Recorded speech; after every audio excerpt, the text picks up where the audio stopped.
Namaskar Kudla, Naveen Pai, founder, Agni's Fish Chicken and Fries. Our outlet specializes in deep fried, continental and Konkani style fish and chicken. Explore us, taste the difference. ನಮ್ಮ ಹತ್ರ ನಿಮಗೆ ಬೇಕಾಗಿರುವ ತಿನಿಸುಗಳು light ಆದ ಬೆಲೆಗೆ ಸಿಗುತ್ತದೆ. ನಮ್ಮ ಮೆನ್ಯುವಲ್ಲಿ ಮಜ್ಜಿಗೆಯಲ್ಲಿ marinate ಮಾಡಿರುವ ಫ್ರೆಶ್ ಫ್ರೈಡ್ ಚಿಕನ್, ಕುಡ್ಲದ ಫೇವರೇಟ್ ಬೊಂಡಾಸ್ ಫ್ರೈ, ನಮ್ಮ ಸ್ಪೆಷಲ್ ಕೊಂಕಣಿ ಸ್ಟೈಲ್ನಲ್ಲಿ ಮಾಡಿರುವ ಫ್ರೆಶ್ ಪ್ರಾನ್ಸ್ ಫ್ರೈ, ಮಂಗಳೂರಿನಲ್ಲಿ ಬೇರೆ ಎಲ್ಲೂ ಸಿಗದಂತಹ ಫ್ರೆಶ್ ಆಗಿ ಕಟ್ ಮಾಡಿರುವಂತಹ ಗೋಲ್ಡನ್ ಫ್ರೆಂಚ್ ಫ್ರೈಸ್, ಮತ್ತು ಎಂದಾದರೂ ನಮ್ಮ ಕುಡ್ಲಾ ಸ್ಟೈಲ್ ಬರ್ಗರ್ ಟ್ರೈ ಮಾಡಿದಿರಾ? ಅಗ್ನಿ ಬರ್ಗ್ ಇವತ್ತೇ ಟ್ರೈ ಮಾಡಿ. ಉತ್ತಮ ಗುಣಮಟ್ಟದ ಫಾಸ್ಟ್ ಫುಡ್ ಸರಿಯಾದ ಕೈಗೆಟುಕುವ ಬೆಲೆಗೆ, ಇದೇ ನಮ್ಮ ಗುರಿ, ಇದೇ ನಮ್ಮ ನಂಬಿಕೆಯ ಗುರುತು.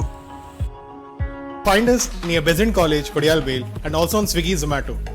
Please do explore us and taste the difference here in Bangalore. Thank you.